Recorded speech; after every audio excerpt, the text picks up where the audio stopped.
What is up, everybody? You're very welcome back to Leeds Bros for your Friday night Leeds news roundup. Hope everybody is keeping and doing well. We're 1 week into the international break. We only have 1 week left to go before Leeds United return, and I cannot wait for it. I just hate these international breaks, especially when you're from Ireland and you have a national squad like us. You English are lucky. At least you have a decent national side. You get to see your national team winning for once in a while. But anyway, we've got a bit of news to get into today. Wilfried Gnonto is drumming up a bit of interest from Saudi. We're going to speak about that. We're also going to talk about Barcelona supposedly own Leeds United money for the transfer of Raphinha. And then we're also going to talk about Dan James and everything else in between, as we always do here on Leeds Bros. So please make sure you're getting your thoughts in the comment section below, guys. Make sure you're dropping a like on the video if you enjoy it. Really helps us out at this moment in time, as you all know, YouTube is struggling at the minute. So please make sure you give it a big thumbs up. It really does help us out. And if you're new here, of course, we would love you to hit subscribe to the channel as well. So let's get into it and let's talk about Wilfried Gnonto. So a report came out today from Leeds Live that Wilfried Gnonto is attracting more interest from Saudi. We did hear this back in the summer that a couple of Saudi clubs were looking at Wilfried Gnonto. We heard a little bit back in January last year as well. But the report went on to say that both Saudi clubs, Neom and Al Ittihad, are both interested in the Leeds United Italian winger. And Leeds United are looking for the fee at around £30 million for Wilfried Gnonto. Personally, guys, with this one, my opinion is it will all depend on what way the landscape lies in January, whether Leeds United are further up the table and look a little bit away from danger, or if we're down around that kind of bottom bracket. And I think it'll all depend there on what Leeds United do. We obviously understand the situation out on that right-hand side. We haven't had many options out there. We're very light out on that right-hand side. And there's two sides to this. You could look at it and say, if Leeds United were to get the £30 million from any of these Saudi clubs, that you could potentially reinvest it. You get someone like a Harry Wilson for around £10 million. And then you still have 20 million then to play around with. So potentially you could get 2 or 3 players in January to kind of propel you on up the table. Or do you stick with what you have in Wilfried Gnonto? When you look at Wilfried Gnonto from the start of the season, the 4 games he has been available, Daniel Farke has started him for 3 of them. So I do think Daniel Farke sees him as a really big player in this Leeds United squad. And he is. We've seen him the last time in the Premier League. We know what talent he has. He just needs to show it on a consistent basis. Any of you guys that have been watching Leeds Bros over the last 16, 17 months will know that I always say the same thing about Wilfried Gnonto. He's so much talent. We know the quality that he has. He just needs to show it on a bit more of a consistent basis. And look, he's been unfortunate as well. He obviously has had the calf injury. Hopefully he is going to be back after the international break as well, because we have been light on that right-hand side. I think Brendan Aronson has done a fantastic job out there to the best of his ability. We just need to get a couple of more options on that right-hand side. Look, this will all depends on what the Saudi clubs do. 9 times out of 10, when a Saudi club wants a player, they usually do get him. I can't see any other Premier League club spending the 30 million on Wilfried Gnonto or any other clubs across Europe. So if it was to happen, I think it probably would beat the Saudi. But then it all depends on the player as well. He's still a very young player. Does he want to go out and play in a division or in a league that's not really competitive enough, where you'd like to think he wants to stay in and around Europe and test himself in the best leagues across Europe? Personally, that would be my opinion on it. But I want to hear your guys. Let us know your thoughts in the comments below. What would you do? Should Leeds United sell Wilfried Gnonto in January and reinvest, or should we stick with what we have and make him be one of our main players here at the club? Really interested to know this, guys, so make sure you let us know in the comments below.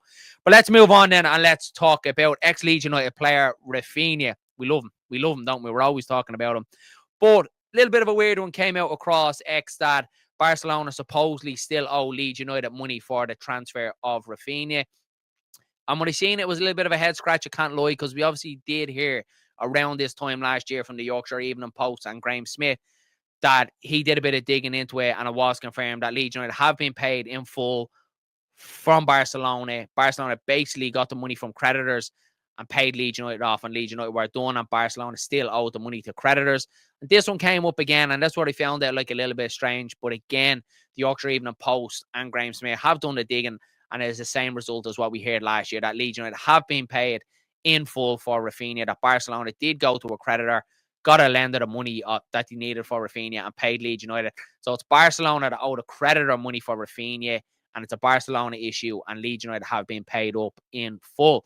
Now, we did see in the article as well that supposedly there is a clause in Raphinha's contract that if Barcelona do win the Champions League, that Leeds United will get some kickback from that. Now, I've done a bit of digging into it. I've tried to find any sources to confirm that, and I haven't found any yet. So take that one with a little bit But if I do find out, I'll be sure to let you know. So I think the only way Leeds United might be out any kind of sort of money for Raphinha would probably be performances or Champions League and stuff like that. But the fee as a whole, Leeds United have been paid. So hopefully that puts that to bed and it doesn't come up again. But it is Barcelona that owe the money to the creditors. Leeds United are all paid up and all good for Raphinha. But anyway, let's move on and let's talk about Dan James, who has had a very sticky start to the season. We've all know he's picked up a lot of injuries, had the abdominal injury. He now has the ankle injury as well. And it's a pity for Dan James because I was really looking forward to seeing how he get on in the Premier League this season. But his teammate, Carl Darlow, was speaking to BBC Wales and he was asked about Dan James, understandably, because he's a massive player in that Welsh side. And Carl Darlow went on to say that he's one of his best mates, and he did hear the rumour about that ACL injury to Dan James that was going around that was just completely untrue. And it did hurt Dan James a little bit to hear them rumours that it actually is an ankle injury. It is a bit of a bad ankle injury, but he said he is doing well and he is a bit ahead of schedule and they're hoping to have him back before the next international break. Now, we did hear from Daniel Farke in his last press conference that it will be after the next international break. So any earlier would be a massive bonus to Leeds United. I think we all know that right wing position at Leeds United is really haunting us at the minute. We just don't have any creativity out on that right hand side. So the quicker we get Wilfried Gnonto and Dan James back available for Leeds United, I think the better, 100%. And look, the one with Dan James as well, it's a pity. It's a pity it's happened to probably arguably both our creative players in Dan James and Wilfried Gnonto.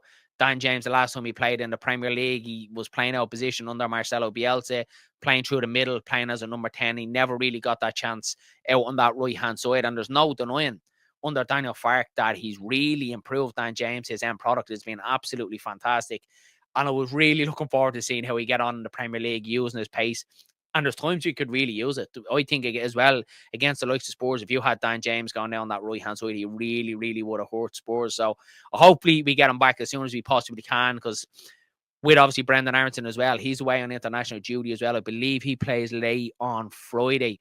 So it's going to be a quick turnaround for Brendan Aronson to get back to the UK probably from Thursday evening, and then obviously to play Burnley on Saturday. So fingers crossed we do have Wilfried Gnonto back for that one as well. I'm sure Aronson probably will start the game, but it'd be nice to have Wilfried Gnonto there to come on, because you can imagine that travelling around as well. You imagine Brendan Aronson isn't going to be the most fittest or the most ready for that game, obviously with jet lag as well. So yeah, fingers crossed. Look, it's an interesting one. We have to see how this goes over the next couple of weeks, and I just cannot wait till next week till we get back to the proper stuff, but still a bit floating around. As always, guys, want to hear your thoughts in the comment section below across all these stories. We'd love to hear them here in Leeds Bros. We do reply to every single comment, so make sure you're getting your thoughts in below. But that is it, guys, for your Friday night news roundup. Hope you did enjoy the video, guys. If you have, make sure you give it a big thumbs up and, of course, hit subscribe to the channel. Mind yourselves, mind each other, and catch you in the next one.